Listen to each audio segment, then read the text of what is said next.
చాలాసార్లు ఈ వేదాంతం ఇట్లా ఇన్ని గంటలు, ఇన్ని రోజులు, ఇన్ని సంవత్సరాలు వింటుంటే కొంతమందికి సందేహం వస్తుంది.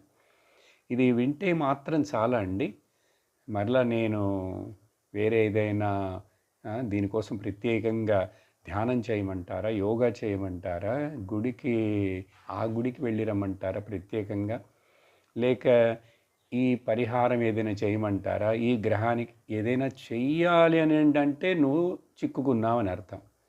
ఇక్కడ చేసేందుకు ఏమీ లేదు. చెయ్యటం అన్నావంటే నువ్వు చిక్కుకుంటున్నావని అర్థం. ఈ చెయ్యటం అనేటువంటిది డూయింగ్ ఈజ్ ఎ బాండేజ్ ఎప్పుడైనా సరే.